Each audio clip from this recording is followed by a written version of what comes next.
Alors, on se propose de calculer la limite lorsque x tend vers plus l'infini de racine carrée de x carré plus x moins x.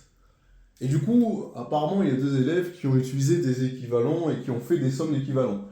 Première erreur, première chose dangereuse, c'est qu'on ne peut pas faire des sommes d'équivalents n'importe comment. Il faut des conditions bien précises pour pouvoir le faire, ce qui n'était pas le cas. Donc, évidemment, j'aurais validé aucune des copies. Donc là, on va le faire avec les connaissances d'un élève de terminale qui pourrait le faire.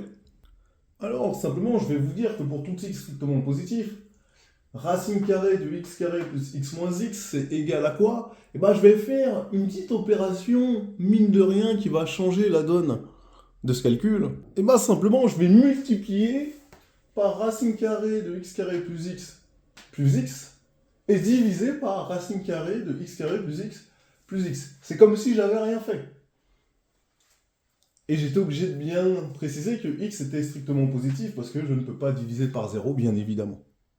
Et là, ce qui est intéressant, c'est qu'ici, vous reconnaissez ce qu'on appelle une identité remarquable. C'est-à-dire que vous avez l'identité remarquable a moins b facteur de a plus b qui donne a carré moins b carré. Avec mon petit a qui est égal à racine carrée de x carré plus x, et mon petit b qui est égal à x. Donc je vais pouvoir appliquer l'identité remarquable.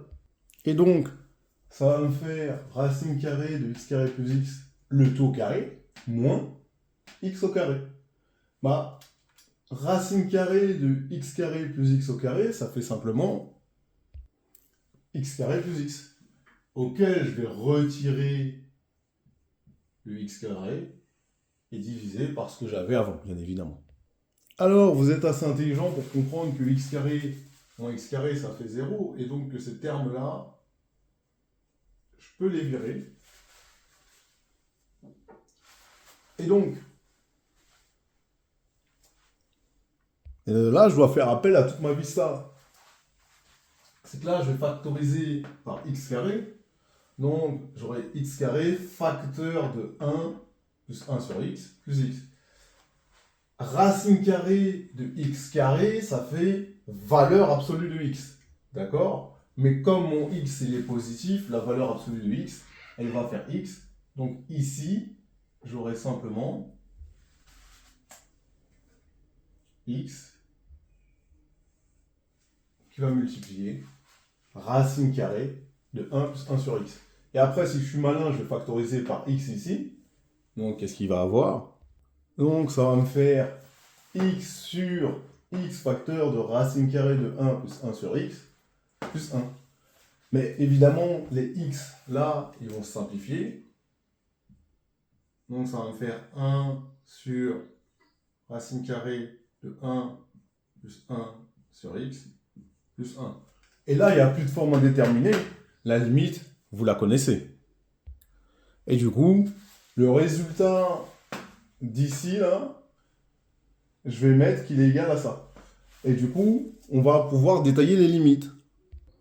Maintenant qu'on a dit que racine carrée de x carré plus x, le tout moins x, est égal à 1 sur racine carrée de 1 plus 1 sur x plus 1, ben on peut passer aux limites. La limite de 1 lorsque x tend vers plus l'infini, c'est 1.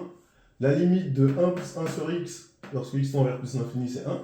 Et je rappelle que la limite de racine carrée de grand x lorsque grand x tend vers 1, bah, c'est égal à 1, évidemment. Et du coup, par composition, la limite de racine carrée de 1 plus 1 sur x lorsque x tend vers plus l'infini, c'est 1.